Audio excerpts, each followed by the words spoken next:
Und ich weiß, das kann nicht anders sein. Denn ihr seid Fleisch, von unserem Fleisch und Blut, von unserem Blut. Und in eurem jungen Gehirn brennt derselbe Geist, der uns beherrscht.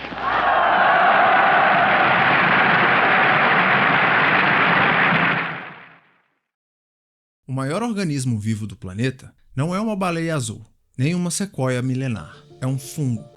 Um único fungo chamado Armillaria ostoiae, que se estende por mais de 9,6 km², nos Estados Unidos. Ele vive no subsolo, formando quilômetros de filamentos invisíveis. É um único indivíduo, e não uma colônia, e cresce criando uma rede contínua no solo como se fosse um cérebro, espalhado em todas as direções. Cientistas estimam que ele tenha cerca de 8.000 anos de idade e que pese 35.000 toneladas. A maneira como esse organismo vive e se mantém lembra muito uma característica peculiar da nossa própria espécie.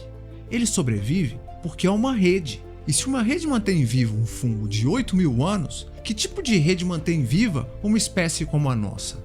Já falamos várias vezes aqui no canal sobre como a espécie humana é, aparentemente, mais antiga do que os estudos sugerem, e que, de maneira geral, a humanidade como conhecemos é resultado de uma complexa mistura entre vários tipos humanos. E uma dúvida que sempre surge é: em que ponto foi possível diferenciar o que é de fato um humano de um simples primata ordinário? A maioria dos animais é capaz de reconhecer sinais, entender o que é útil, perigoso ou agradável, e outros primatas são capazes de construir ferramentas inclusive.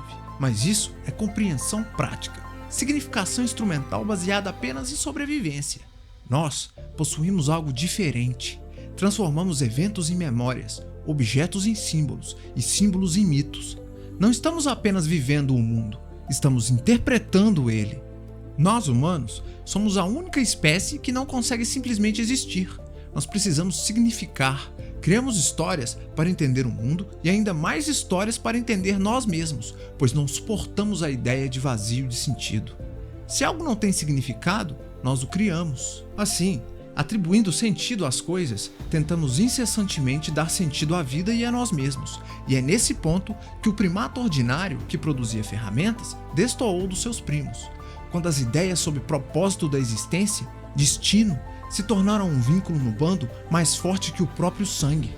Tivemos o elemento de coesão social e emocional que levantou povos, culturas, nações. Uma rede simbólica e narrativa de grandes grupos de irmãos que descendem do mesmo céu, da mesma carne e estão prontos para lutar juntos, morrer juntos e, acima de tudo, obedecer juntos. Em 2014, um historiador israelense chamado Yuval Harari, em seu livro intitulado Sapiens, apresentou o conceito de ficções compartilhadas. Segundo Harari, o diferencial da nossa espécie não é apenas fabricar ferramentas ou usar linguagem. Outros animais também fazem isso. O que nos distingue é a capacidade de acreditar coletivamente em coisas que não existem fisicamente, como deuses, nações, moedas, leis e direitos. Essas ideias não são reais no sentido biológico, mas tornam-se realidades sociais porque milhões de pessoas concordam em agir como se fosse verdade. Religiões, estados, empresas, dinheiro, pátria, nada disso existe na natureza. São ficções coletivas que funcionam como um software mental, permitindo que seres humanos cooperem em grande escala, que se transformem em um organismo. A emergência do mito como tecnologia social é um aspecto inseparável da nossa natureza, e no que tange a análises antropológicas, os mitos fundacionais como ferramentas políticas foram e ainda são diretrizes determinantes para a formação e manutenção das sociedades humanas. Toda civilização começa com um altar antes de construir muralhas, e o templo veio antes do palácio. Os mitos de origem, na verdade, mais do que explicar o passado, moldam o futuro, determinando não quem você é, mas como deve ser. Direciona comportamentos, valores, ideais, uma força evolutiva maior e mais determinante do que a genética. Quando uma sociedade se descreve como guerreira, o mais fraco membro do grupo se torna capaz de lutar, ainda que não possua força, pois a ferocidade se transforma em sua natureza e a guerra em seu destino.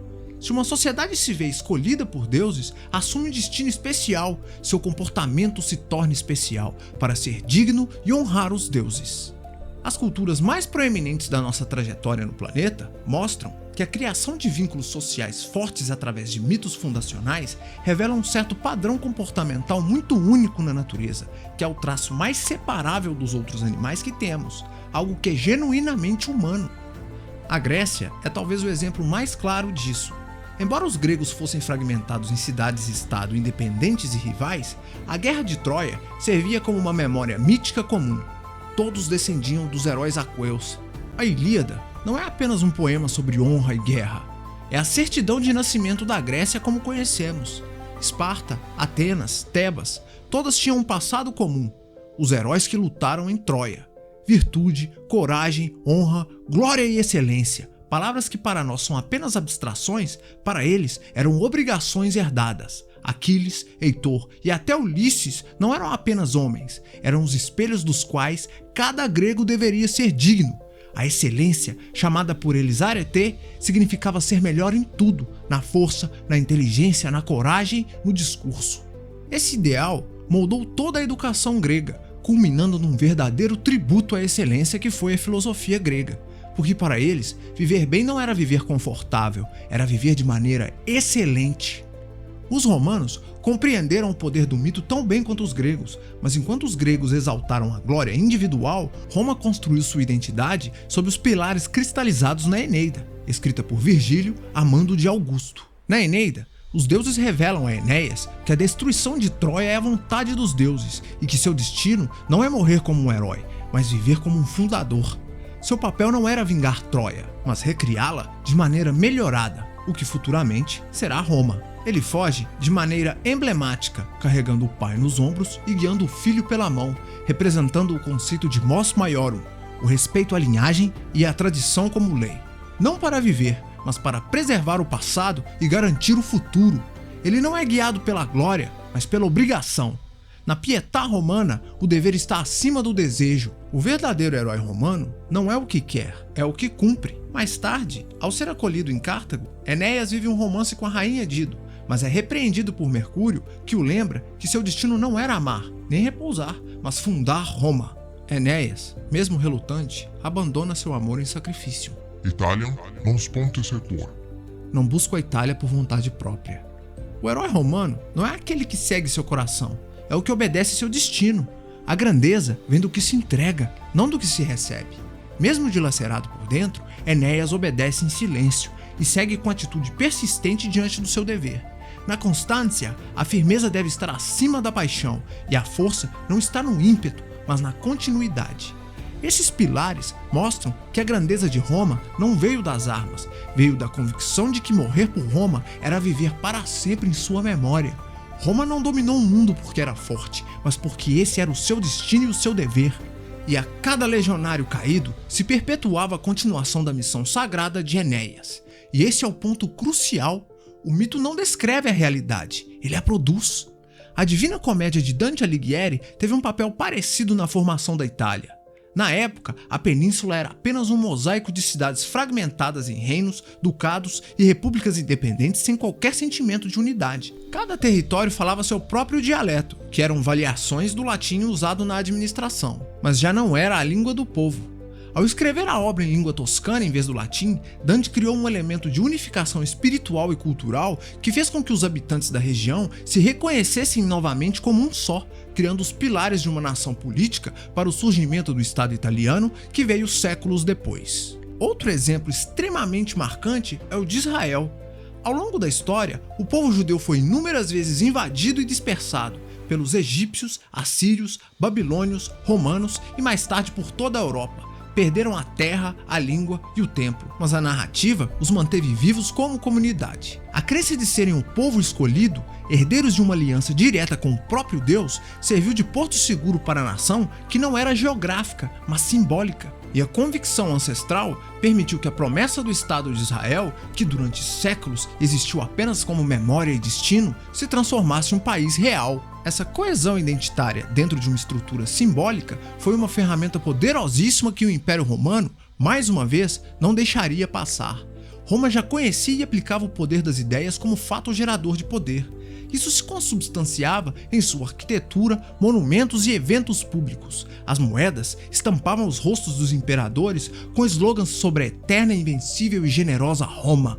Os imperadores foram transformados em figuras semidivinas e Augusto era chamado filho do divino César. E pessoal, aqui eu não estou questionando a historicidade de Jesus Cristo, muito menos a autenticidade do cristianismo.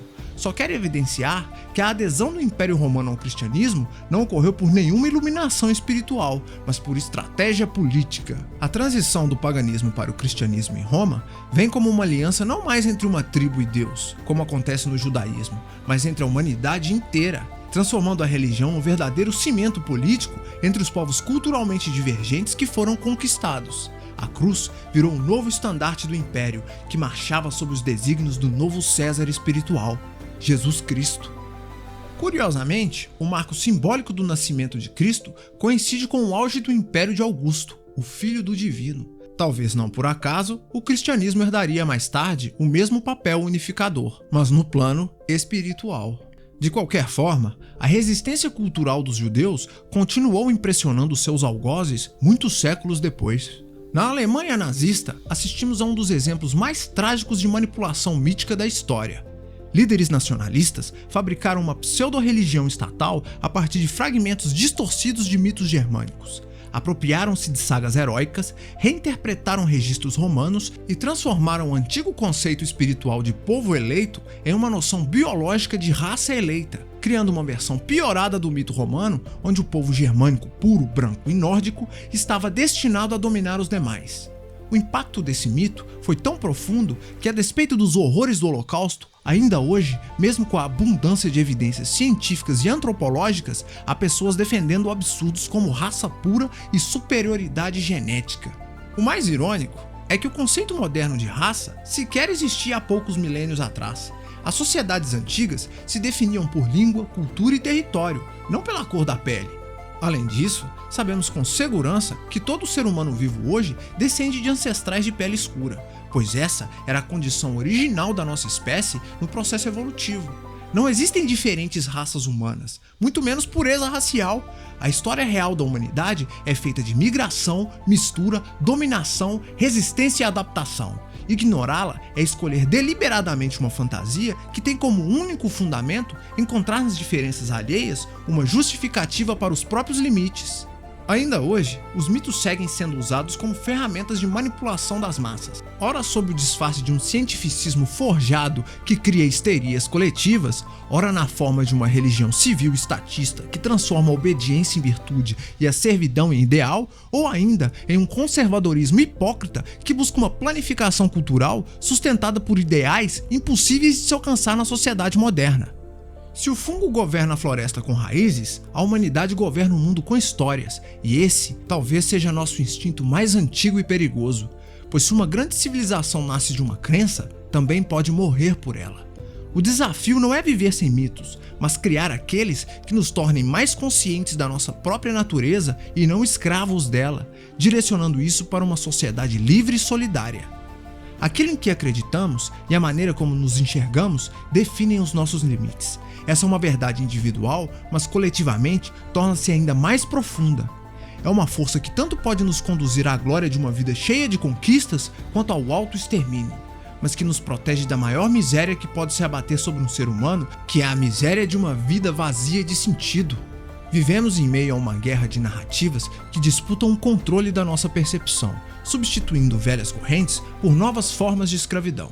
Cabe a nós, através da cooperação voluntária e do conhecimento adquirido até aqui, tecer uma rede que funcione como sustentação para um futuro melhor e não como uma prisão ao modelo de sociedade que não tem mais como funcionar.